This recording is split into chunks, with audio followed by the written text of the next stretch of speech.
live with the May 2020 ENSO seminar.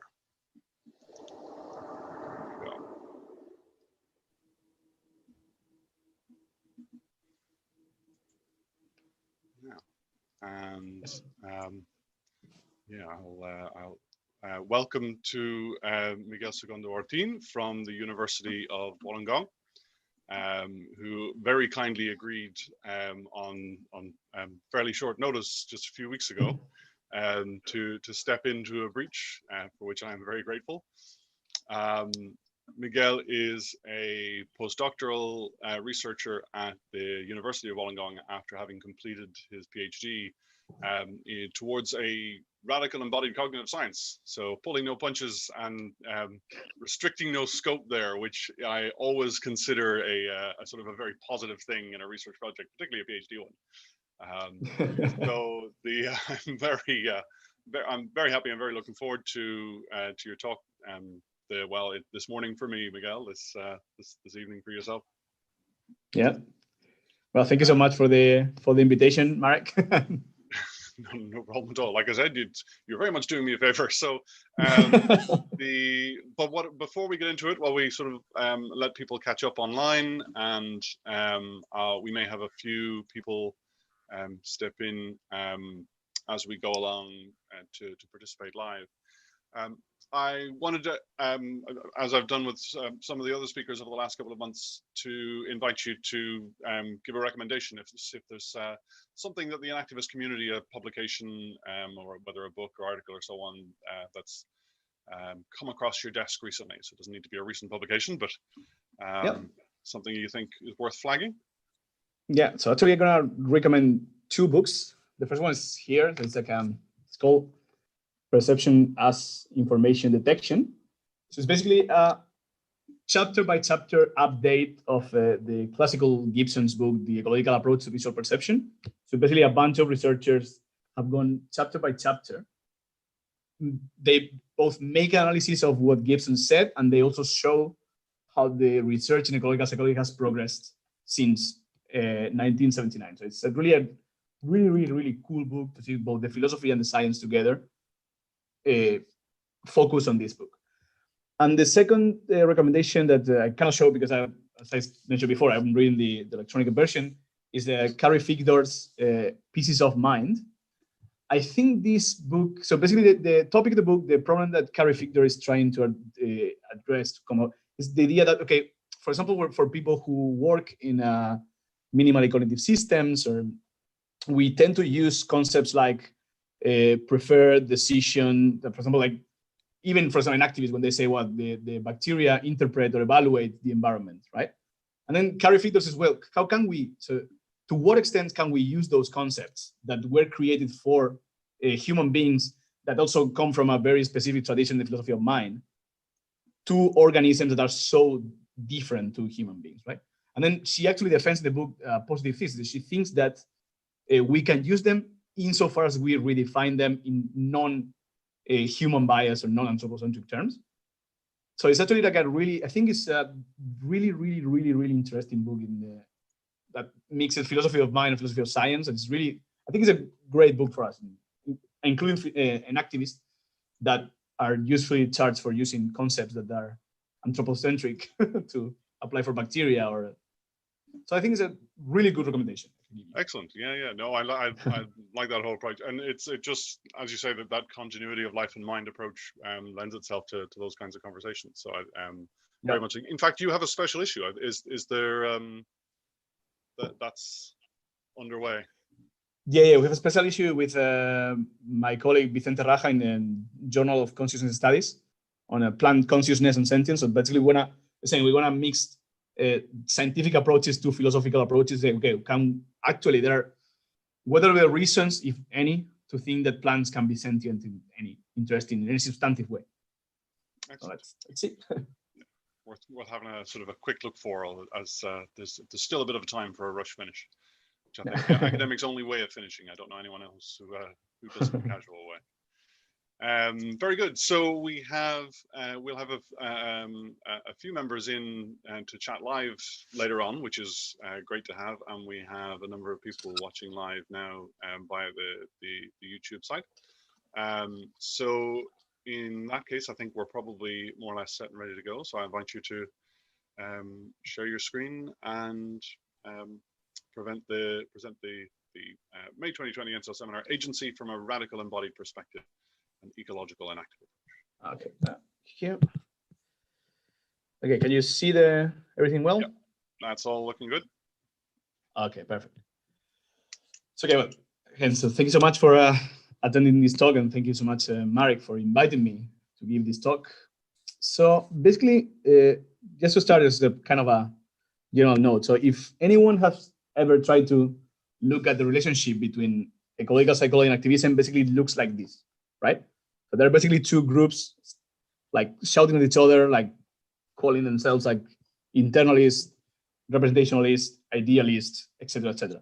So I think that Executive Paolo and colleagues have captured this kind of strange situation really well when they say that, well, the relation between the schools of thought is one of a strange familiarity, as if the respective practitioners were staring at each other across an uncanny valley.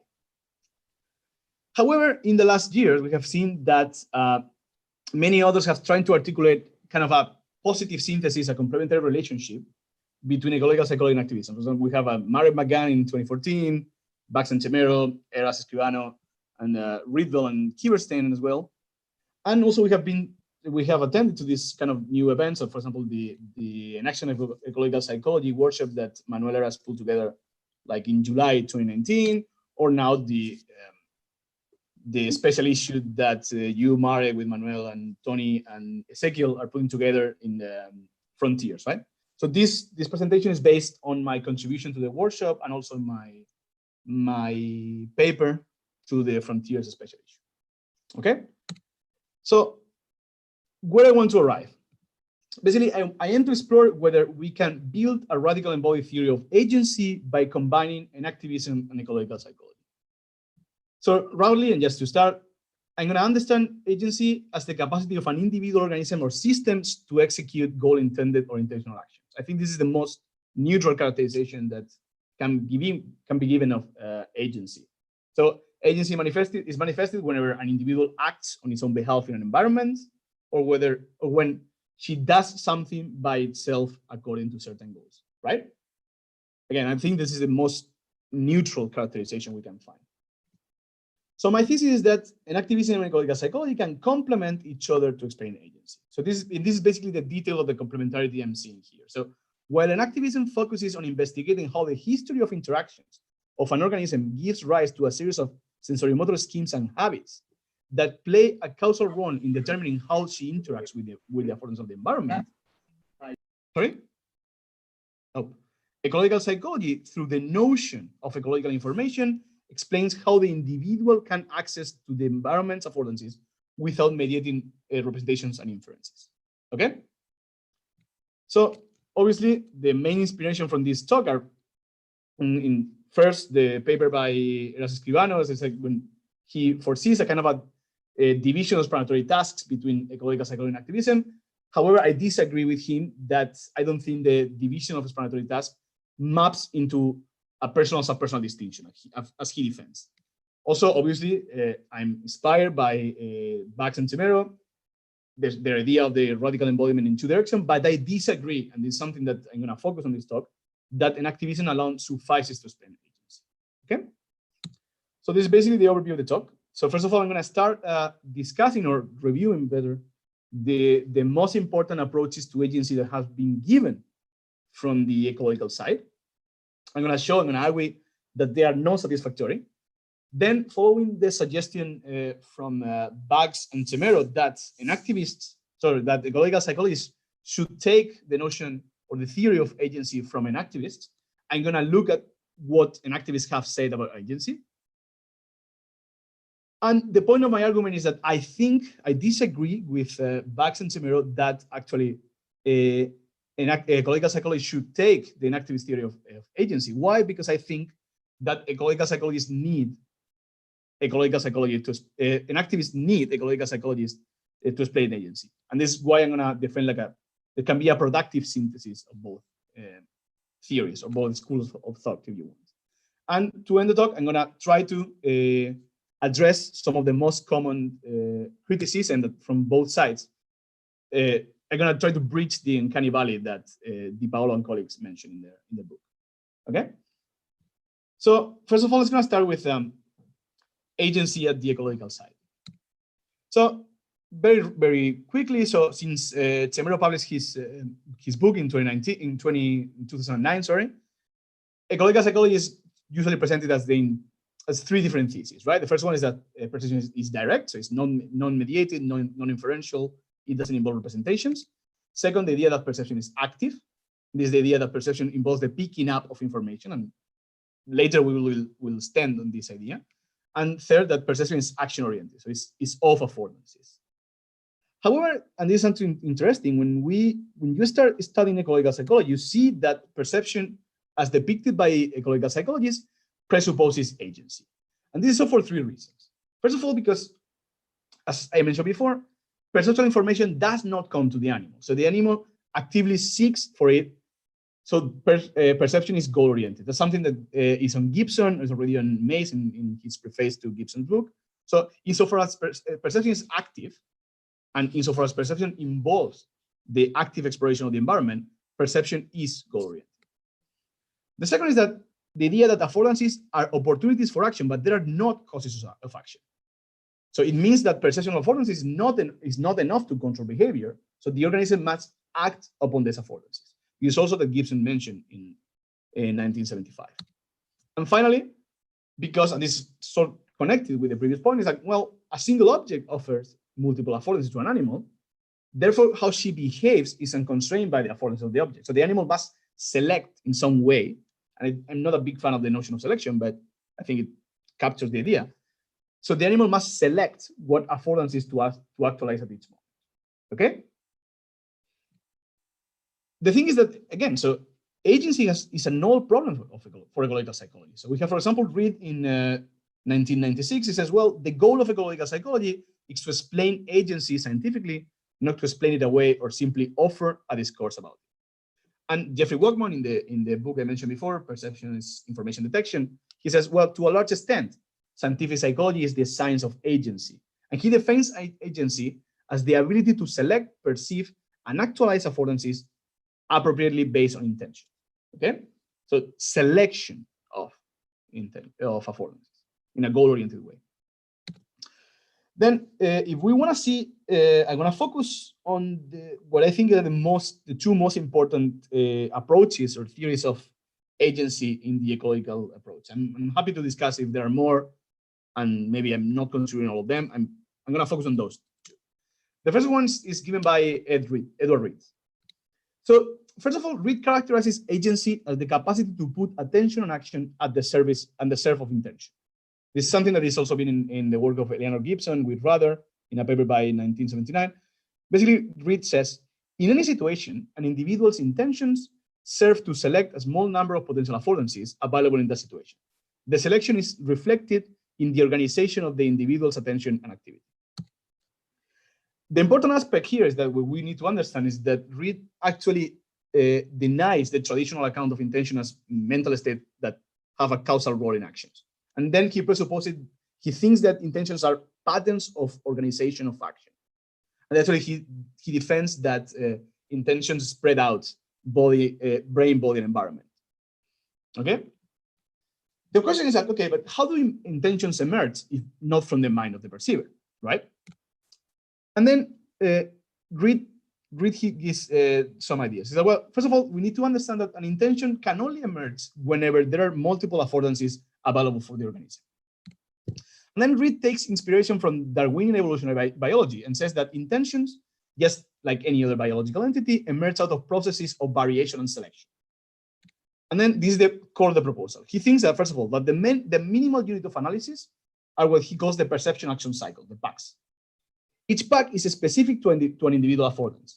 And then he says, in situations where the organism is offered multiple affordances, the PACs enter a sort of competition And this competition results in a goal-oriented or intentional behavior, which is the actualization of a particular affordance. And then he says, and this is a quote, intentions are thus the species that emerge out of competition among perceptual and action process for utilizing affordances. So you can see here how he uses Darwinian evolutionary biology. The problem is that when someone tries to understand Reid's proposal better, Reid never explains what the mechanism or what are the selection pressures that define this competition. So there is not a clear proposal here. And I think this is a problem. Doing an exercise, it seems that we can find two different options in Reid. First of all, he is famous for sketching some kind of selectionist approach to evolution where affordances are considered as resources of the environment that exert some selection pressures on the organisms. And here it seems that he's using the same logic to speak about behavior. He says, the relative availability or non-availability of affordances creates selection pressures on the behavior of the individual organism. So he's basically rehearsing the same logic he uses to explain evolution to explain the emergence of behavior. I think this proposal has two problems. First of all, obviously the selectionist approach by Reid has been problematized very recently for being too passive. So, and this is not really well aligned with current evolutionary biologists who recognize a more active role of the organism in shaping its own selection pressures.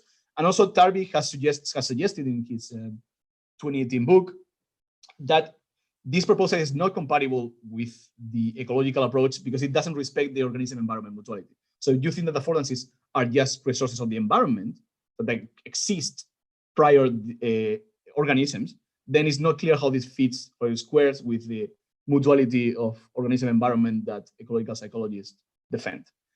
And also, the second problem is that actually we can think of actions that are either irrelevant, for example, like nail beating, or harmful for the organism.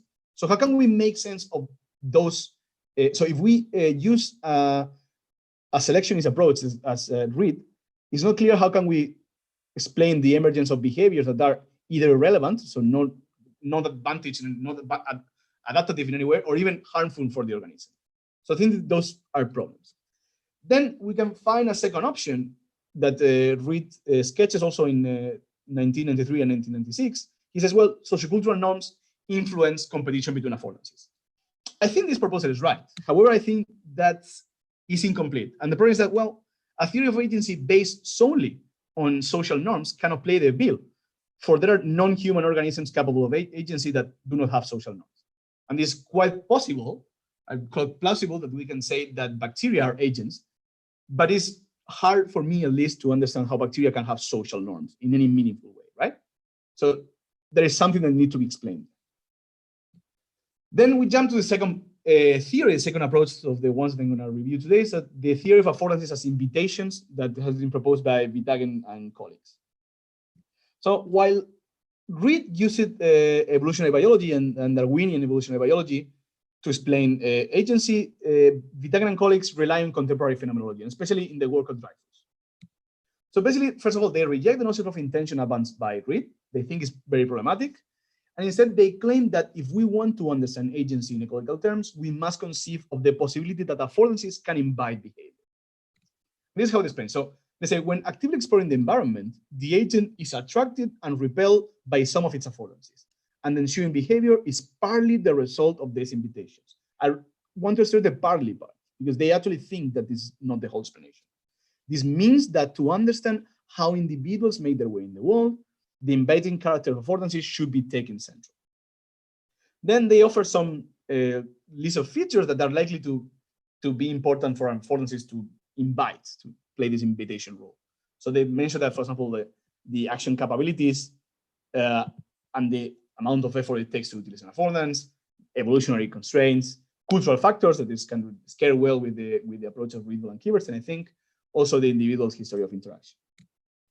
I think there are problems with this approach. First of all, first problem is that this approach somehow presupposes agency. And this quote illustrates the point. So they say, an affordance can invite behavior if and only if an agent perceives it.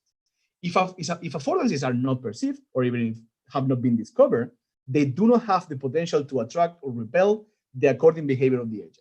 Hence, a prerequisite for affordances to invite is an actually present observer that actively explores the affordance of the environment. So for affordances to invite, they need to be perceived. To be perceived, we actually need already an agent that is exploring the environment. The second problem is that, and they recognize too, is that invitations are not causes of behavior either. So we still have to explain the animal's capability to modulate the coupling strengths with these affordances. It's like, well, yeah, actually, even though invitations are important, and that's why they used before the partly,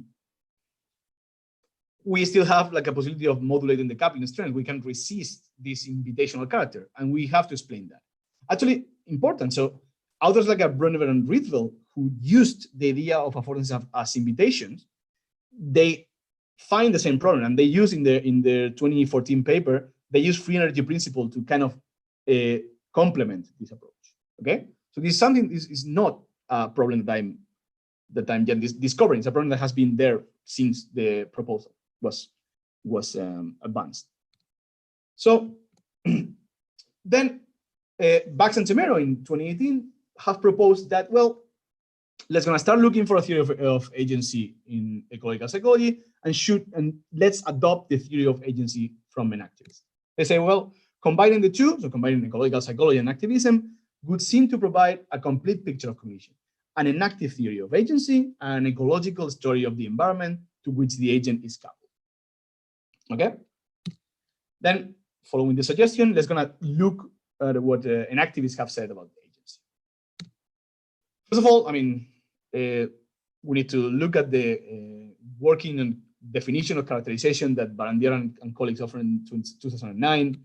They say that to speak about agency, we have to have three necessary and sufficient conditions. First, we have to have an individual, so we have to have a system that is different from the environment. Second, we have to have what they call interactional asymmetry, so we have to have a system which is able to resist the impingement of the environment. And third, we have to have normativity. This is basically to say that actions are goal-oriented. That's why, for example, trembles or shakes are not actions, because they are not goal-oriented. And because they are not goal-oriented, they cannot succeed or fail. So normativity, or goal directedness, implies that an action can be a success or a failure. And the proposal is that we can find these conditions at different levels. We can find a biological, sensorimotor, social, linguistic, etc. So in this talk, I'm going to focus on the biological and sensorimotor because I think they're the most relevant for ecological psychologists, even though we can discuss about the social and linguistic as well. So let's start by biological agency. So the first thing we understand is that autonomy, according to them, is a necessary and sufficient condition for individuality. And we know that the most basic form of autonomy can be seen in autopoietic systems. So even though autonomy and autopoiesis are used together, they are not the same thing. We can have autonomous systems that are not autopoietic. So the thing is that the autopoietic or autonomous systems are not self-sufficient. They need to interact with the environment, if only, as I mentioned, to take nutrients and expel waste products. So they must develop their own perspective on the environment. This is basically what they call sense making.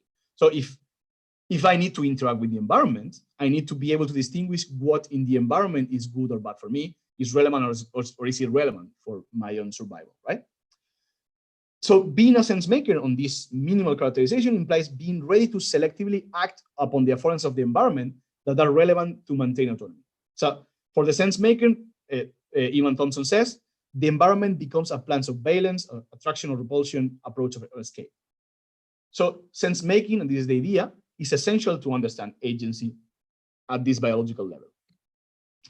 However, the notion of or the idea that autopoiesis and sense making, so autopoiesis is enough for sense making, has been criticized by Di Paolo in a very famous paper in 2005, where he proposes to combine autopoiesis with activity. But the problem that Di Paolo mentioned is that autopoiesis is too thin in the sense that it proposes what he calls an all or nothing norm. So according to the autopoietic theory, only the elements of the environment that are directly relevant, that they have a direct impact on my metabolism, are important.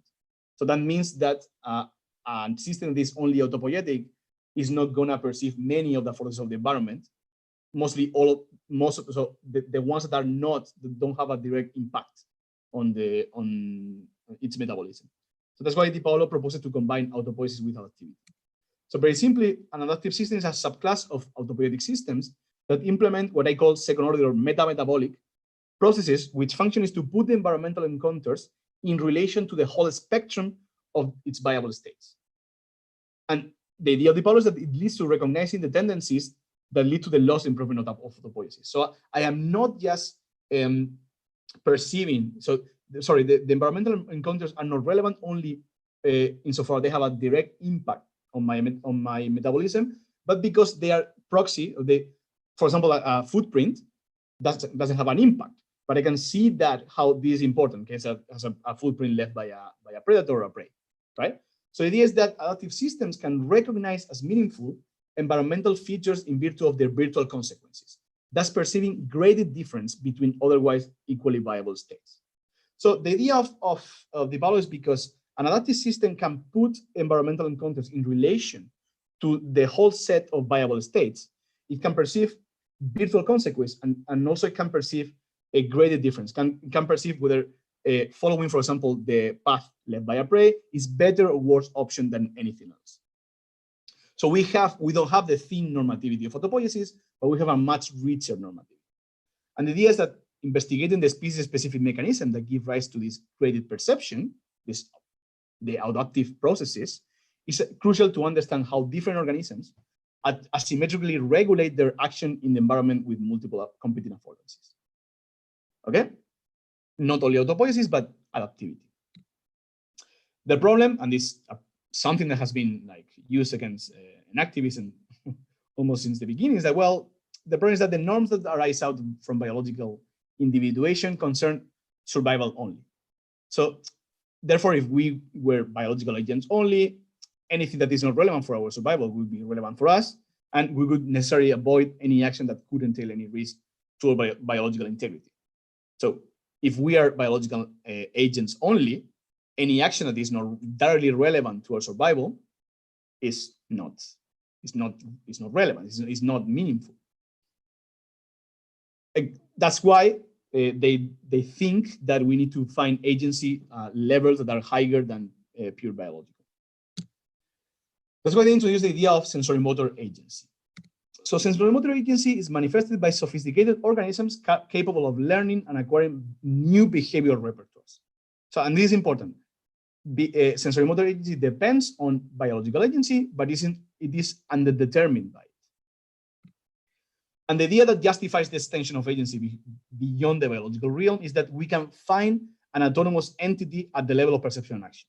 So remember that we said that to have an agent, you have to have an individual, you have to have an autonomous individual. But the idea is that we can find this not at the biological level, but at the sensorimotor level, the level of perception and action. Then they introduced the idea of sensorimotor schemes. So basically, sensorimotor schemes are defined as organized, mutually adjusted sequences of sensorimotor coordination patterns, so for example, perception action loops, that an individual deploys in carrying out a specific task, and have been established as preferable in light of some normative framework. This framework can be internal or external. So for example, consideration about efficacy, timing, precision, and so on, right? This idea kind of sounds very abstract, but it's actually very easy. For example, think of the account of the amount of perception action loop you have to put together when you learn how to type, when you learn how to cook, or the example they use when you learn how to basically drink from a bottle. So there are different actions that need to be integrated, entangled as a coherent unit and a scheme, right? So this is the basic idea they use. And the sensorimotor schemes can turn into habits, which are basically self-sustaining precarious sensorimotor schemes. I'm not going to push much into the notion of habit because I think it opens different problems, and maybe we can discuss about later. The idea is that when a particular scheme is executed, it has an effect on other schemes. So either preventing them from occurring or increasing the likelihood they will be enacted. So in the book, they, Di Paolo and colleagues, they offer like a, graphical depiction of sensorimotor habits you have in the right side of your screen. So all those clusters, like there are different colors, are sensorimotor schemes, and then they're all integrated. They are all related. Obviously, the more developed the organism is, the more sensorimotor schemes has. It's kind of an obvious point, right? So the idea is that sensorimotor schemes, just like sensorimotor patterns, can be organized in clusters, so networks are mutually coherent and enabling sensorimotor schemes. That's what they call sensorimotor networks. And this is the crucial idea. So for DiPaolo and colleagues, sensorimotor schemes and networks are the autonomous individuals that give rise to sensorimotor agency. So while before we had the cell or the organism that has a membrane that separates itself from the environment, here the autonomous individuals are the sensorimotor schemes and networks. And they say the behavioral analog to biological agency is a network of precarious but interactively self-sustaining sensorimotor schemes. A self-asserting sensorimotor repertoire whose adaptive regulation is directed at the preservation of internal coherence and consistency.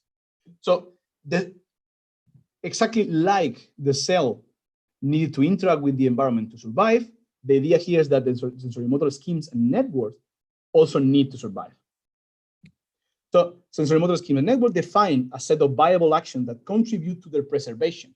That's conditioning how we relate to the internal world, exactly the same as the cell. So that's why Susan Ramirez-Vizcaya and Freud, they say that so the sensorimotor schemes and network become a source of the non-metabolic normativity for an agent in such a way that the preservation of her habitual their habitual identity, guides much of her perception, thoughts, and behavior. So the preservation of acquired sensorimotor schemes and networks guide the perception, thoughts, and behavior of the organism. So basically what they tell us is that when considered at the sensorimotor level, the affordances become relevant not only because they contribute to our survival, that was the point of the biological agency, but because they bestow the stability and coherence of our sensorimotor repertoire. So they use this idea many times when they mention like, well, some actions are natural, some others feel awkward, some others, and it has to do with my own history of interaction and with the sensorimotor schemes and habits that they already embody. Okay, so having them and condition or constrain how I interact with the environment. And the way to understand this idea is to understand them as those schemes and habits and networks as autonomous entities that are precarious, so they're self-preserving. So the idea then is that studying sensorimotor agency, according to this proposal, requires investigating how sensorimotor schemes develop and relate to each other, forming complex identities that in turn affect the way we interact with the affordances of the environment. This is the idea captured by DiPaolo and colleagues. They say, it is literally a case of explaining who you are by referring to what you do, and explaining what you do by referring to who you are. So this is the idea that the identities are the clusters of actions or the clusters of sensorimotor schemes in you. Okay, now I'm going to jump into the synthesis. This synthesis is motivated by what I could call an ecological plot twist in the enactivist proposal. Well, they tell us that sensorimotor schemes and networks are grounded in complex dynamical arrangement of properties within the agent. They mention, for example, like musculoskeletal structures, neural networks, etc. That in turn give rise to a specific perception action dispositions. However, they also tell us that those schemes are not something a body possesses, but something that are modes in which structures in the agent and structures in the environment meet and mutually stabilize. Therefore, sensorimotor scheme constitutively involve both the organism body and the environment. And this is the crucial point. Okay, if the environment is constitutive of sensorimotor schemes, and if sensorimotor schemes are the autonomous individuals of agency, then agency is not a property of the organism, but a property of the relation between the system and the surroundings. All of them are quotes from DiPaolo and colleagues. So it follows, this is important aspect, it follows that to explain sensorimotor agency, so this is in order to account for how sensorimotor schemes unfold, selectively exploiting affordances of the environment, we have to account for how the organism can access the environmental structures that complement their sensitivities and disposition. Again, quote from DiPaolo in 2019 says, having powers and sensitivities required for action In other words, is only half of the story. The other half is access to suitable accompanying conditions surrounding the agent. Therefore, it follows that without this complementary story, the enactive account of agents. So we need to explain. So if we think that sensorimotor agents schemes involve the environment, we need to explain how it is possible. And here's my proposal. I think that ecological psychology can provide an activist with this complementary story. So according to my ideas, what enables the organism to access the environmental structures that are relevant to its goal is the existence of perceptual information of the kind ecological psychology describes. So according to ecological psychology, perception consists of the unmediated and non-inferential detection of information. So information is contingent on the existence of spatial, temporally extended and structured patterns in the topology of the organism sensory array, what they call invariants. We have many examples of invariants that come from like the horizon ratio, like optic lumen expansion, motion parallax, moment of inertia in dynamic touch.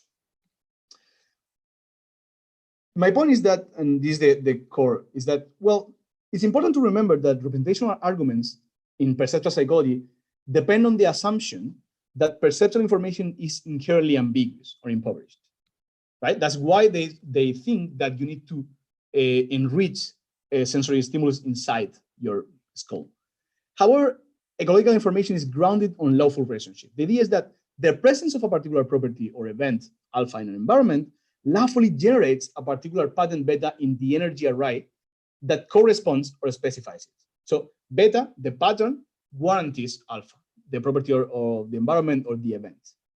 Then, because there's a lawful correspondence, B is said to carry non-ambiguous information about alpha. So being aware of beta suffices to be aware of alpha. This idea is expressed by Feijin et al. Who said, direct perception can be possible if properties of the world are specified in patterns of stimulus energy. If patterns of the world are unambiguously specified, perception does not have to involve processes of interpreting ambiguous cues, right? So, and this is the point. So, because information is unambiguous or can be unambiguous about the properties of the environment, or if you want, the properties of the relationship between the organism and the environment, then we can control our action by relying on this information. So, as we move in the environment, we will discover information like this goat about when to jump, how much force is needed, whether this surface affords support or not, etc. So then my point is, rather than simply taking the enactive theory of sensorimotor agency, I hold that ecological psychologists, through the notion of ecological perceptual information, can contribute to explaining it. So I'm advancing here a dual approach to agency. So enactivists focus primarily, on describing how our acquired sensorimotor schemes and habits mutually equilibrate, affecting our tendency to act upon some affordances instead of other. This can be trying to using the theory of equilibration from Piaget, kind of a new revival using dynamical systems theory. While ecological psychologists focus on studying how perceptual information contributes to the actualization of sensorimotor habits without mediating representations, inferences, and computations. And I want to stress that because remember that the key argument of representationalists in perceptual psychology is that perceptual information is ambiguous, is impoverished. So if we get rid of this specific information, then we have the problem of how the coupling between the organism and the environment is done without representations. So I want to reuse the idea of Di Paolo and colleagues and somehow enrich it. So agency is a property of the relation between the organism and its environment, is what they say. But they say where this coupling is made possible by the existence of a specific, that is unambiguous, task-related perceptual information. So what justifies the coupling, what makes this coupling possible without representation, is the existence of information. Also, I think that ecological psychology can contribute to enactivists in different ways. For example, it can provide a lot of well-tested theoretical and empirical methods that allow for the identification of the informational variables that need to be detected to enact particular schemes. So carrying out associative tasks. So the most common example is all the literature in time to contact that have been exploited in different perceptual motor tasks and using different sensory channels, like it can be perceived visually but also through the dynamic touch, optically. Also, ecological psychology provides a new characterization of sensorimotor mastery. Sensorimotor mastery depends on embodying habitual sensorimotor schemes that integrate action perception patterns, sensorimotor patterns, with task-specific perceptual information. So, for example, we have the idea of motion parallax. We know that detecting motion parallax is an efficient strategy to perceive depth. So we can learn how to produce motion parallax as a means to perceive depth, which is going to be important for any task. Okay. So now we have these complementary points. I want to jump into the last part of the talk, where I'm going to try to bridge, as I mentioned, the uncanny valley.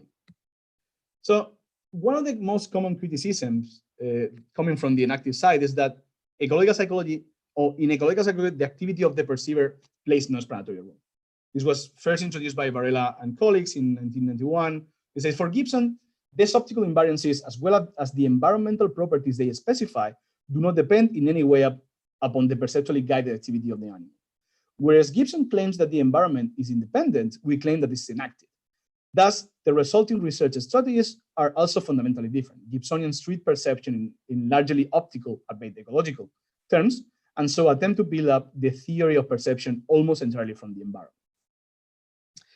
This idea is somehow present as well in the book of DePaul and colleagues in 2017. Says, we agree with ecological psychology when they highlight that real environments are rich enough to access directly the relevant meaningful aspects.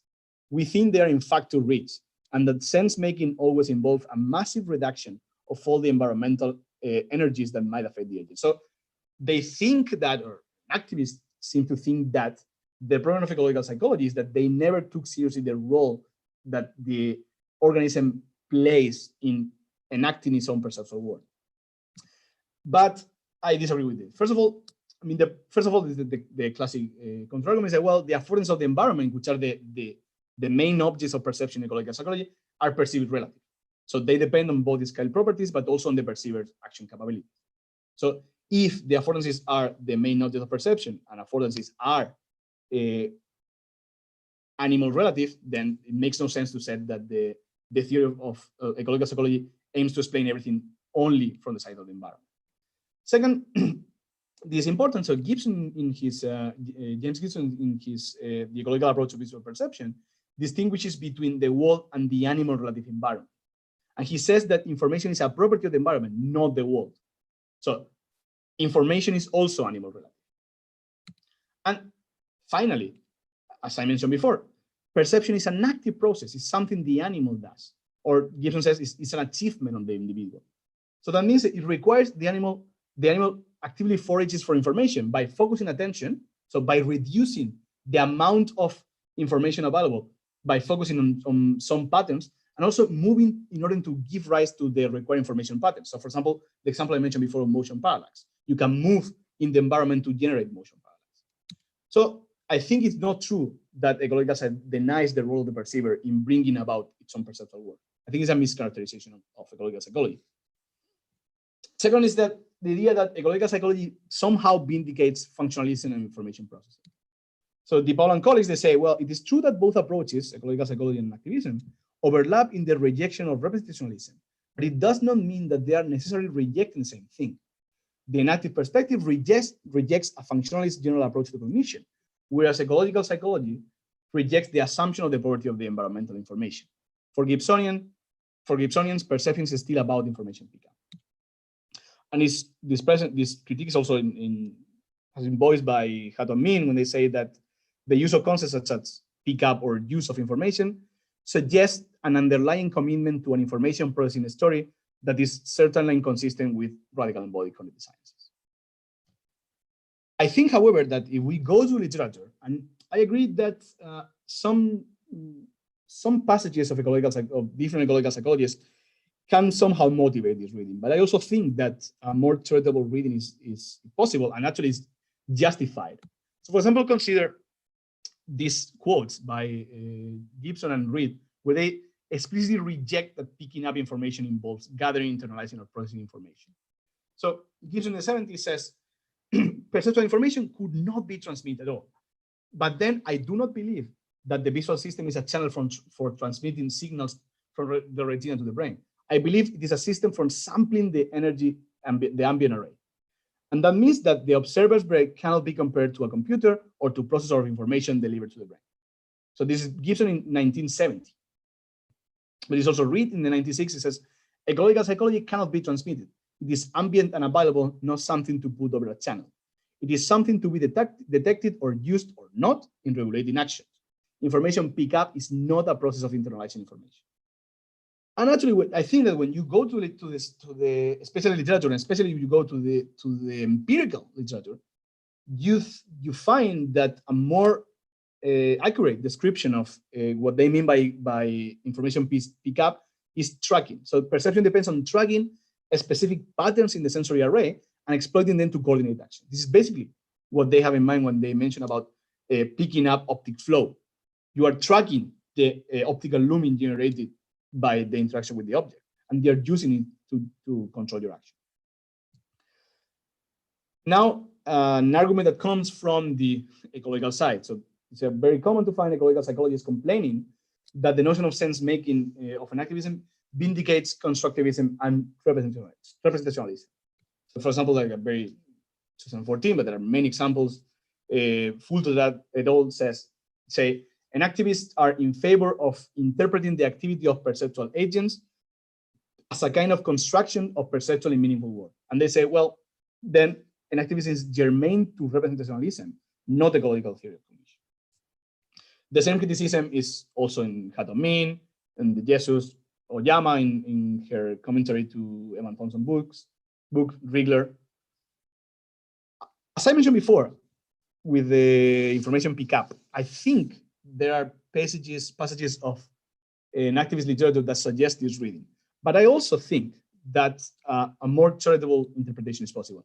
And I want to raise your attention to this interpretation of sense-making gave by Di Paolo and colleagues in Linguistic Bodies, where they steer clear of the constructive interpretation. It says, sense-making is the capacity of an autonomous system to adaptively regulate its operation and its relation to the environment, depending on the virtual consequences for its own viability as a form of life.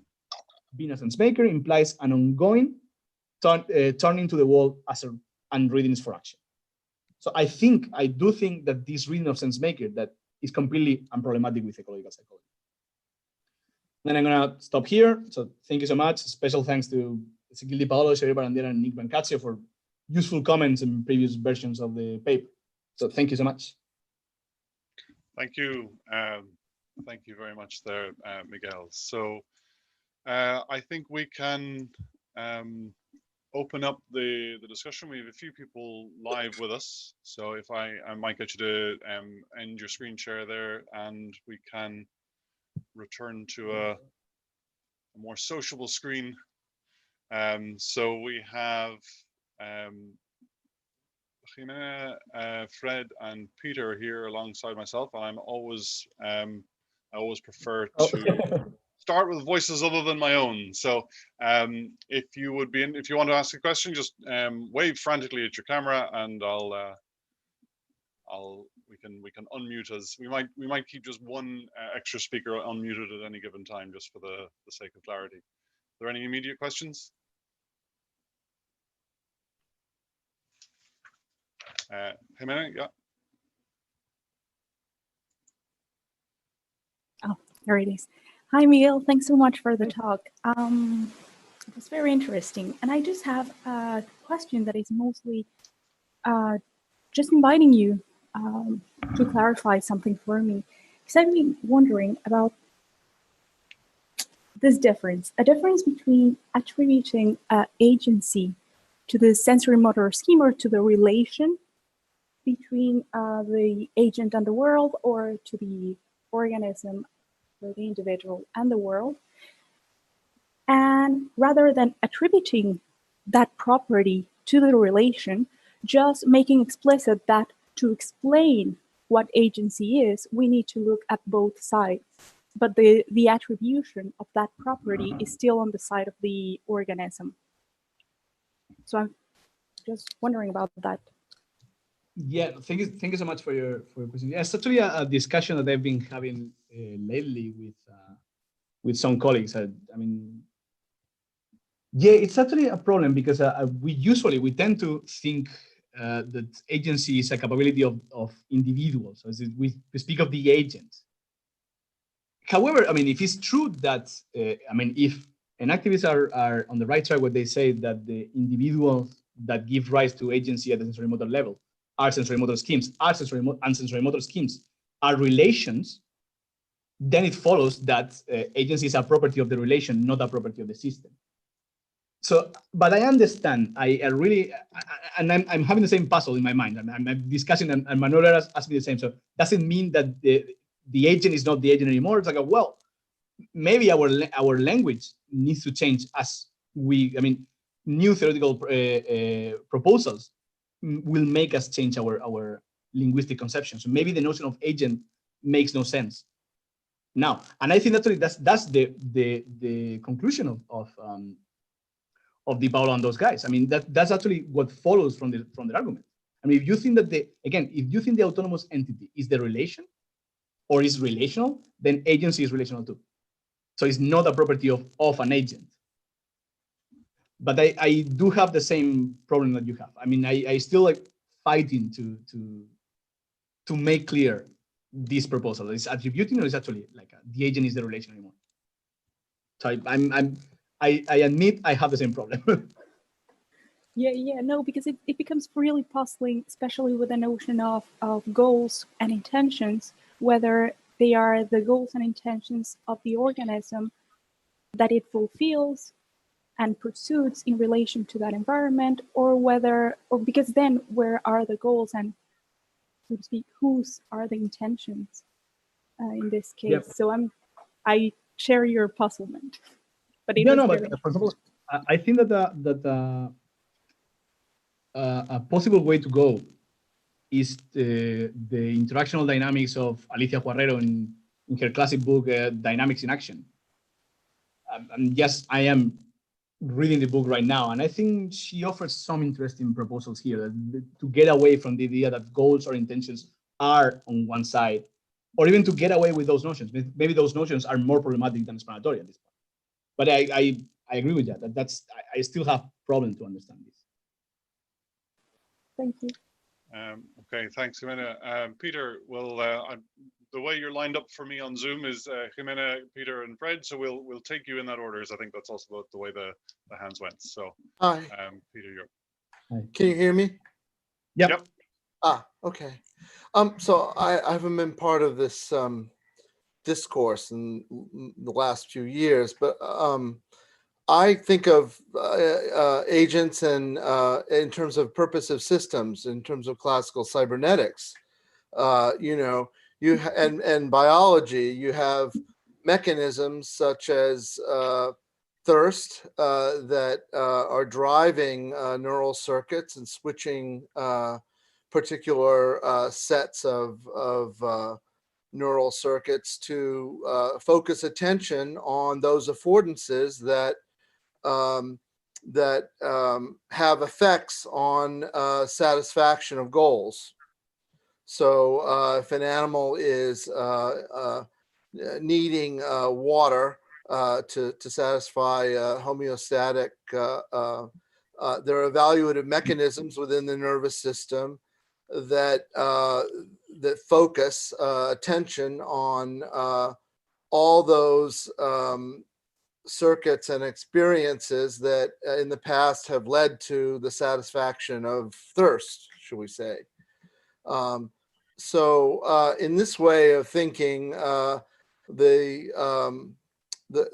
terms of purposive systems, agency is a function of the functional organization of a particular system, and the goals are not necessarily linked in any way to the environment. Obviously, there's learning and there's exploration of the environment, and bringing previous experience to bear on the satisfaction of goals.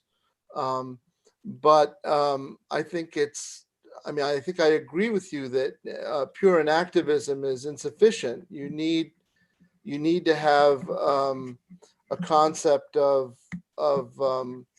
internal embedded goals in the system, and it's not that complicated. I guess I don't know. I don't think it need be complicated.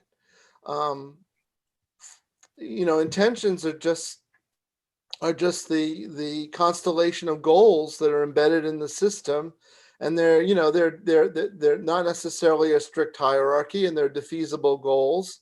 And if you see $1 million before you, but you're thirsty, you go for the money, I suppose. So it's not like there have to be hierarchies of goals or anything like that, but the goals are internal to the organism. You want to come back on that, Miguel? No, I that's literally I mean, that's the most intuitive, and that's in some sense this is the received view of that goals are internal to the organism. But for example, it's something that Reid disagrees. So Reid thinks that goals are intentional, spread out brain, body, and environment. He thinks they are not properties of the, and actually it comes also from, I mean, if you take seriously the idea that the explanatory system, from an ecological point of view, is the organism-environment system, so the unit is the organism-environment system, your metaphysics is going to change. So your ontology is going to change. What do we do with the notion of goals? That's also my problem. So can we keep it or not? Is useful? Is picking up anything? I might let, I'm sorry, Fred's been waiting patiently, so Go I might ahead. let Fred jump in here. Thanks very much. I'm afraid I'm going to have to go almost immediately. I have another meeting in 2 minutes. Thank you very much, Miguel, for you're brave. You have launched yourself into a cluster of topics that are challenging. There's an awful lot of really, really good stuff here. I love the idea of when you say agency is not, placing agency as a relation allows the body to be multiply animated, which I think is a lovely idea, and I think that's a very important area we have to get away from. Just as I'm afraid I have to go, but I sort of don't like when enactivism and ecological psychology are put beside each other as if they were playing the same game. Okay. They're not playing the same game. They're not seeking to explain the same things. They're not even that. And Ezekiel's work is not enactivism. I feel this very, very strongly. It's one take on enactivism. There are many, many others. Some of us, myself included, object to the assimilation of adaptivity as a fundamental element in an active explanation. I object to. I think it's a sensible one, but it goes beyond enactivism and has commitments that I certainly do not want to necessarily take on board in that format. So ecological psychology, to what extent it's psychology at all is beyond me. We share very, very many goals and we're playing many of the same concepts, but we're not in the same game. And I don't like it to be suggested that we simply are, but I'm afraid I don't have time to. Well, no, I don't think, I agree with you that ecological psychologists and activists are not in the same game. I do think that enactivism as a research program, if we can talk as a unified research program at all, is way more, is broader than ecological psychology, even though now there are people that are trying to, speaking of ecological psychology as what you mentioned, as a theory of cognition, I don't think this is the place to go. But I think all my point is that I think they can complement each other. I think there are gaps in the enactivist theory that can be filled with ecological psychology. Whether they are complementarity is nice, but it doesn't imply that we would accept the same notion of what an explanation is or what agents are. Yeah. Okay, I'm sorry. I think you're mute now. I'm afraid I have to go. Thank you so much. Well, I would love to keep this discussion with you, but I really want to know where you see the. Okay, thank you so much, Fred. Thanks, Fred. So is there anything else? I guess it's a shame that Fred can't stick around, but I guess is there anything that you'd like to say in response? No. As I mentioned, I'm curious to see where Fred sees the fundamental disparity. So where's the fundamental difference between ecological psych? I see difference, but why he thinks that the complementarity is so difficult or so puzzling? That would be my. I would love to hear from him directly. We'll see if we can get him on. Actually, I might try and drag him in as a speaker over the summer or something, and see if we can get let's see. articulate a little bit further. So look, we're very close to the end of time. We've essentially run the hour at this point. So, but if either Jimena or Peter would like to sort of, if there's any sort of final points there, I have one point I wouldn't mind making myself, but I can do that at another time. Is there any other particular immediate points? Okay, it's great. It means I got to really quickly make my point. So, and that just has to do with the notion of scale and scope. So the issue, I guess, is that there's there seems to be an issue around the question of the concept of scope addresses within the within just some of the problems. So, for example, in the criticism of Reid's description of things, we have that you sort of raised the concern that in order to, or sorry, not Reid, was it? It was Witthagen et al. To identify, well, look, if you want to be invited by affordances, you already have to perceive them. But in fact, if we imagine intentions or goals or whatever smear of vocabulary we want to use here as having different scope, sort of different scales, then I might be, I'm engaged in more than one action at any given time. And therefore, affordances can come into the field of my actions without necessarily me having to be already intending to use them. Because I have other intentions that are bringing them into relevance.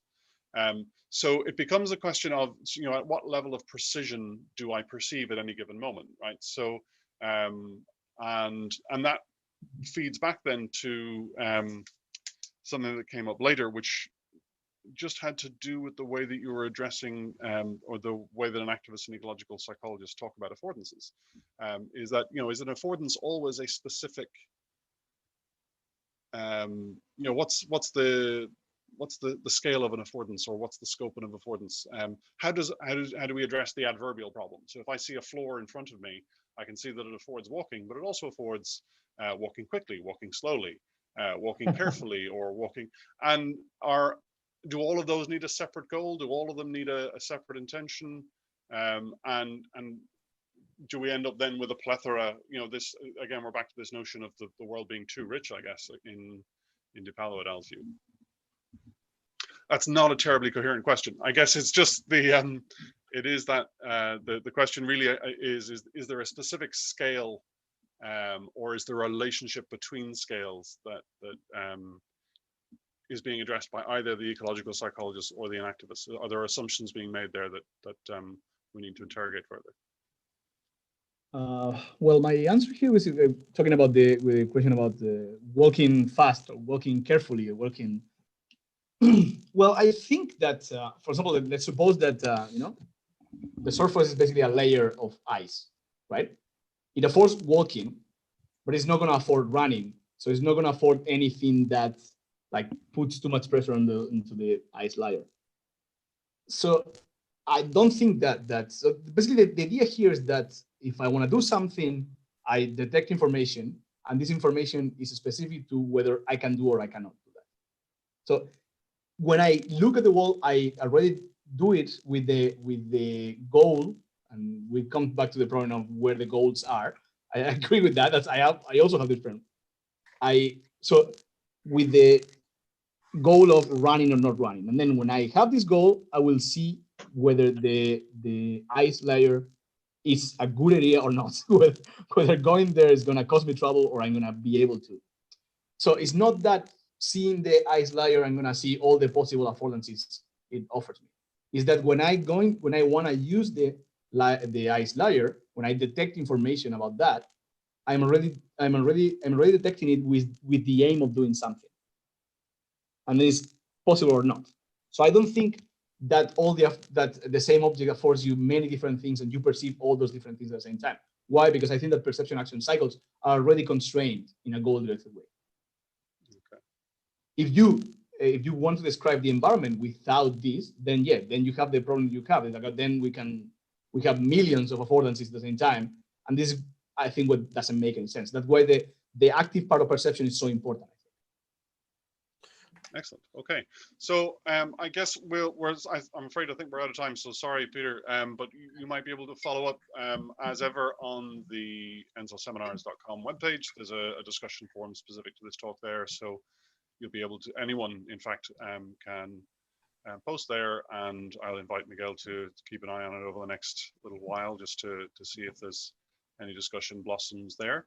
But in the meantime, I would like to say again, thanks very much, Miguel, for doing this. There's a richness to that, and I know I do enjoy sort of thinking about these things a fair bit afterwards. So we take some kind of hiatus over the summer, but I haven't quite figured out yet. I might just have to wrangle Fred in and have him talk a bit. We'll see how we go. But in the meantime, thanks very much, Miguel, for completing the May Encel seminar. Thanks a lot. Okay.